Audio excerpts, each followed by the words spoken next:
Where the hell did that copper go? I asked my neighbour. We were stood on the side of a rural B road in the early hours of a freezing cold and dark winter morning. My Iveco Fiat recovery truck ticking over on the verge, illuminating us with its flashing orange beacons, whilst we awaited the officer's go-ahead to extract the now rather mangled Ford Mark IV Escort from the field it come to rest in.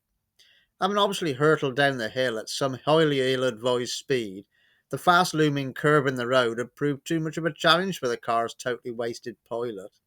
He had careered around it, taking out most of an elderly Italian gentleman's hedge before hitting a telegraph pole hard enough to tear the thing clean out of the ground, depositing both the pole and the car a fair way into the irate chap's paddock. Miraculously, he and his female sibling passenger had escaped, somewhat dazed but uninjured. They were just milling around, waiting for me to load the car and take 'em on to their home in exchange for keeping the vehicle as scrap. I never advertised a 24-hour recovery service, but seemingly the fact of just owning the lorry had given many the green light to assume I did. People, some of whom were of questionable moral fibre, such as the pair of addicts this job was for, just rang up out of the blue and would not take no for an answer. I knew them from past dealings, removing a scrap car from behind their previous flat when they were both evicted a few months before. Another job found me rescuing them both with my old tractor after he had driven them into a quagmire unwittingly one evening, this in order to find somewhere secluded to shoot up. That time, instead of cash, the bloke offered me sex with his sister if I wanted it for recovering the car. Glancing at the sunken eyes in her gaunt face and pudgy, trap-marked arms, I just turned to him and said, "No, I think I'll take the 25 quid, please, mate, if that's all right." I had roped my neighbour in on this job because it didn't seem too smart going alone, and like myself, he was often at a loose end of an evening, stuck in front of the telly. He was cursing my having done so, though. We had been on scene for nearly 2 hours, the Italian property owner unwilling to let the salvage operation begin until a police incident number was issued for his insurance claim. The local cop shop was unmanned at night. The city one 15 miles away was diverting calls up to the Birmingham control room, so eventually two coppers had travelled from best part of 30 miles away. Within 2 minutes of their eventual arrival, the one officer had disappeared after going to look at the crashed car. What we couldn't hear over the lorry's engine, or the rambling Italian dialogue being exchanged between the other cop and the property owner, were the stricken constable's shouts.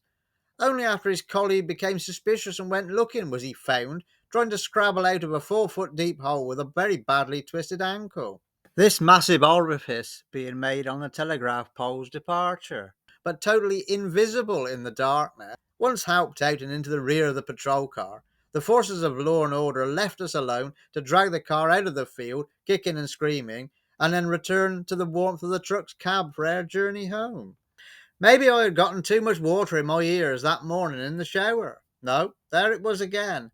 My old mate and I were stood outside on the garage forecourt leaning against the lorry's cab, a fervent discussion taking place, with him telling me rather animatedly about my competitor, Mr. Jackson, for whom he had worked recently, his shortcomings.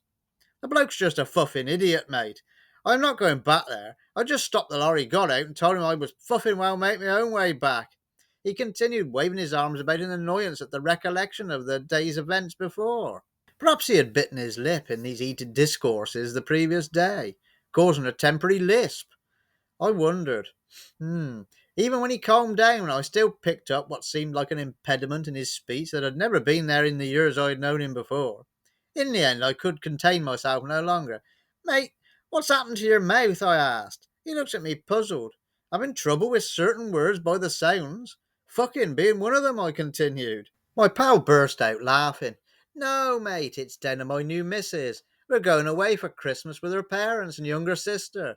She's been getting on at me about my swearing too much. Reckons I need to tone it down before we go, as not to embarrass them all. Her bright idea is that if I change fucking to fuffing, I will feel so bloody stupid saying it that I'll stop saying it altogether." I grinned back at him, wishing him all the best with that. When I bumped into him again later that next spring, he was still swearing and cursing, back to normal, but as I found out, single again, so I guess the exercise had proved to be a total bloody failure. Maybe I'd gotten too much water in my ears that evening in the shower. Hang on, no, it was in the morning, so I fucked that bit up as well, didn't I? Morning, not evening. Right, let's start again. Oh, I hadn't recorded that. Oh, fuck off. Oh, I'll have to start again. What a tool. Hello there. Thank you for watching my video. If you enjoyed this one, would like to see a few more, please like, share and subscribe, as it is appreciated and it does mean a lot. You could also help support the channel by having a look at my merchandise shop. Buy yourself a new item, keep us going. It all really is helpful. The address to which will be on the screen now. Thanks a lot. Take care.